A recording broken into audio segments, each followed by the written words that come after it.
right, fans, here we go. SparStar Promotions is proud to present the rerounds of mixed martial arts in the lightweight division. This bout is sponsored in part by Mexigoods, a sweet thing. Ladies and gentlemen, introducing our referee in charge of this bout, George Gallegos. And now, introducing to you first, on my left, fighting out of the blue corner, he is wearing orange trunks trimmed in blue. He is training out of Peaceful Warrior and Dana Point by way of Brazil. He weighed 160 pounds. His record, no wins with 1 loss.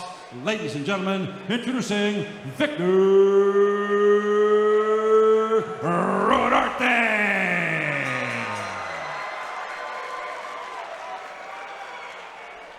His opponent across the cage, on my right, fighting out of the red corner, he is wearing black trunks trimmed in white. He is training out of Joe Stevenson's Cobra Kai, Victorville, California, by way of Jupiter, Florida. He weighed 159 pounds. His record, 1 win, no losses. With that win, coming by way of stoppage, ladies and gentlemen, introducing William the Captain Kemp! All right, fans, here we go. The rerounds of mixed martial arts in the lightweight division.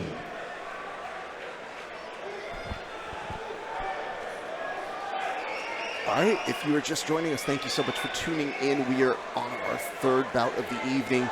We have Victor Rodarte and we have William Kemp, and the action starts now. Oof, already looking over here, almost. Double unders. This is some head fighting happening here. Yeah, oh, good knees, though. Seen a lot of good knees from the clinch tonight already, just the 3 fights in. And, you know, if you look at William Kemp's background, he also has a wrestling background here, too. So it'll be interesting to see who's able to implement their first takedown. And I think we just about saw it here, John. That knee tap was really nice. Nearly. Punches there. I was thinking, he's looking for a funk roll. Yeah. But that you don't see every day in MMA. And that might be part of it, is taking the punches as you do the transition here. He's going to look through to sit into leg lock, right? He's going right to saddle. The more you invert here, if you can get his hips a little higher, it's a little easier to push your opponent over. Yep, and he's going for this knee bar. And we can knee bar here, right, John, for the amateurs, or are they not allowed? Yes, no twisting leg locks, but knee bars are allowed, so it's probably why he's going for that instead of the heel hook. But I like what he's doing. If he just keeps inverting, it's tough. It's one of those ones you kind of have to abandon because you are taking damage over on the side. So you have to be very cautious about it. It looks like he was thinking about it one last time to give it a good effort, and still has it in his head. Still is now going to switch on over to the other leg here. Yeah, now it's much harder for him, though. Yeah, and he's eating some big punches. There, now he's got to commit to it. He goes for this cross-lap post. Doesn't stay on it, though. This looks really bad. I don't know how many of these are flush. A lot of them are just kind of grazing off. He decides to abandon ship and get to his feet. I mean, the hard part is now there's 10 seconds left, so even if you're a little bit dazed, you probably want to take things a little bit easier and, good trip. Get a trip here, so, you know, he's not going to end in the best way for that. But, I mean, here's what I could say. As a jiu-jitsu guy, there is a lot of appreciation for trying that. It is a difficult move to make happen if you're getting stuffed and you're getting hit and you're short on time. Everybody forgets, these are 2-minute rounds. So sometimes when you're in the confines of your gym, you have a 5-minute timer, a 6-minute timer, you have time to do it. It is hard to reverse course if you're eating shots and come back and win. You kind of have to figure out, do I stay with this? Do I get this? Meanwhile, though, if you're on top, though, you're looking at it and going like, I'm just going to rack up points. Hit the side of this face if I can. Exactly. That's like if you're on top, you can just tee off, and as long as you're not getting your leg locked, which he was able to. And Victor was doing a great job of maintaining that position. He didn't give up too much. It looked like for a split second he might have lost that leg, though. It was looking close enough where you might get concerned, but he stayed very, very composed and ended up keeping his leg intact and probably ending with that round. Yeah, he was able to triangle his leg to bring it back in, and that's that should be. Ooh, nice strike there. Yeah, it's kind of getting a little close without throwing punches. A little risky. Nice.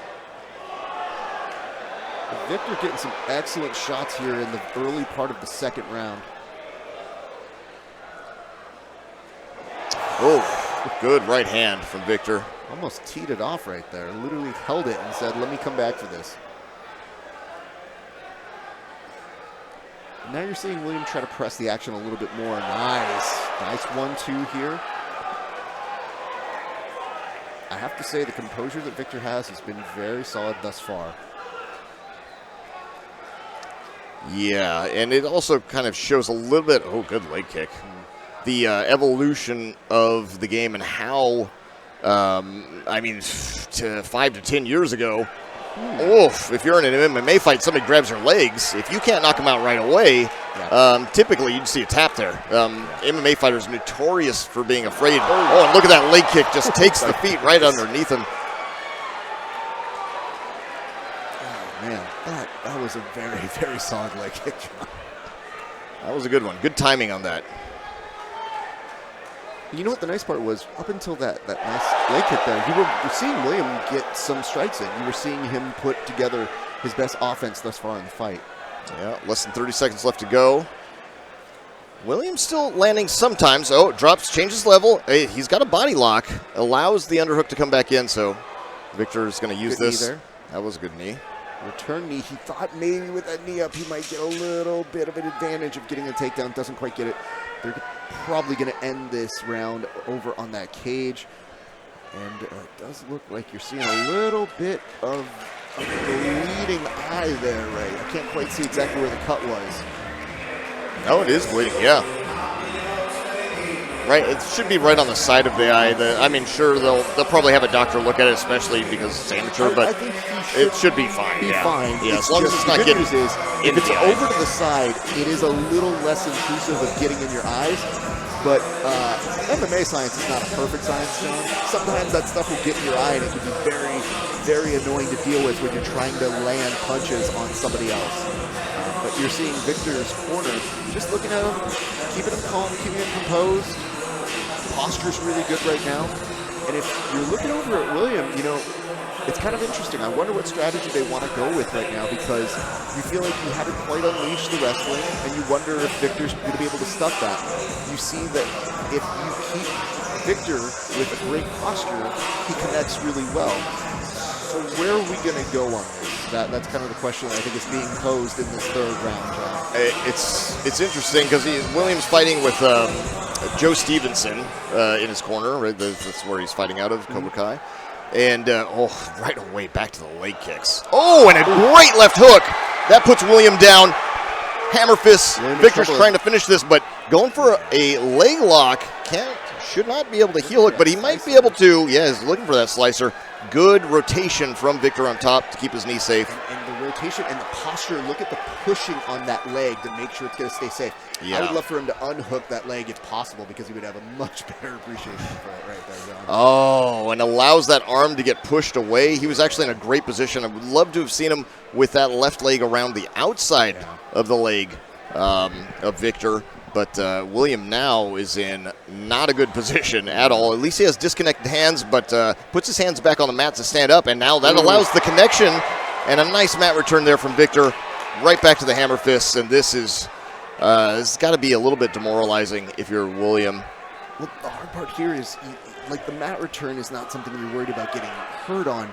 It's that it's taking away time for you to regain any kind of composure, and then you're taking shots immediately after the mat return. So maybe you're not taking damage from the mat return per se, but it's what happens as a result of it, that it's kind of opening up Victor's control here. Yeah, and it does a little bit of a mental thing, too. If someone's strong enough to lift you up off of the ground and then put you back on the ground, and they do it kind of effortlessly and throw some shots. Nice. Man. Oh, great punch there, too. Looks to step over this this underhook. Very nicely done. That's going to, oh, I thought it was going to get him to the back. Oh, and a backside double.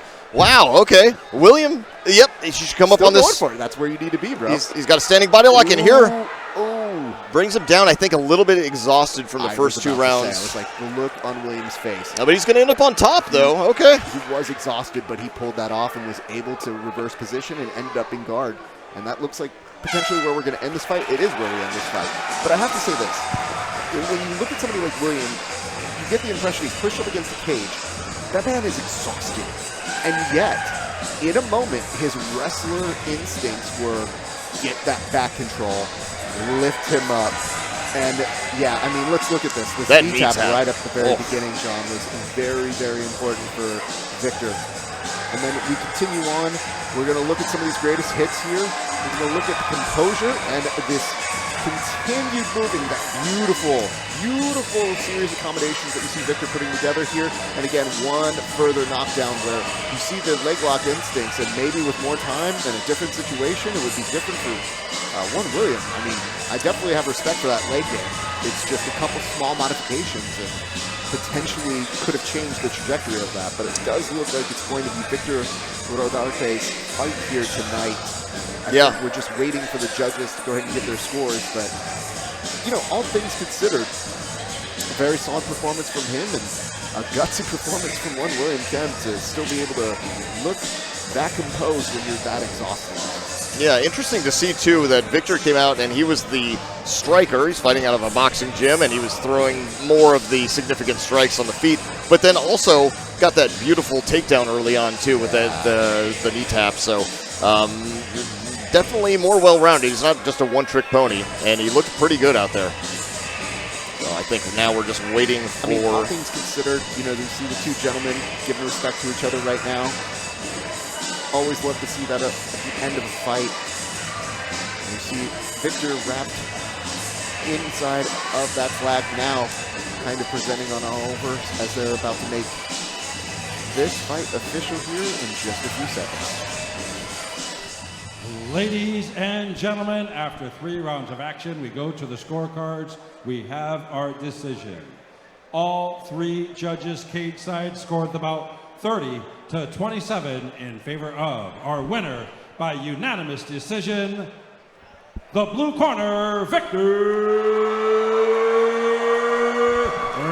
Rodarte.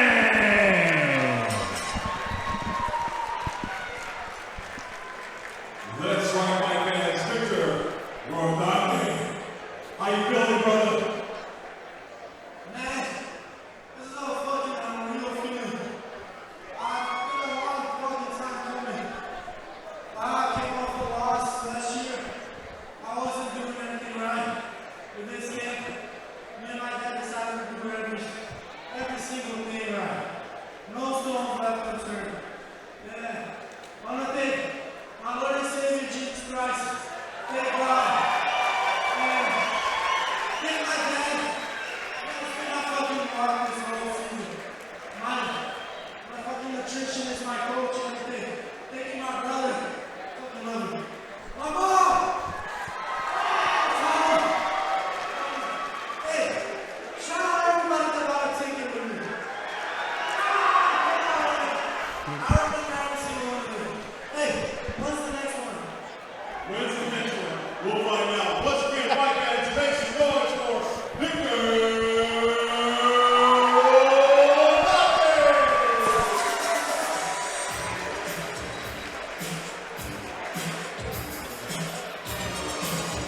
Well, there you have it. Victor Rodarte, not content with just getting a win here tonight, asking when he can do it again, John. And I'm all for it. Let's get him back in here as soon as possible.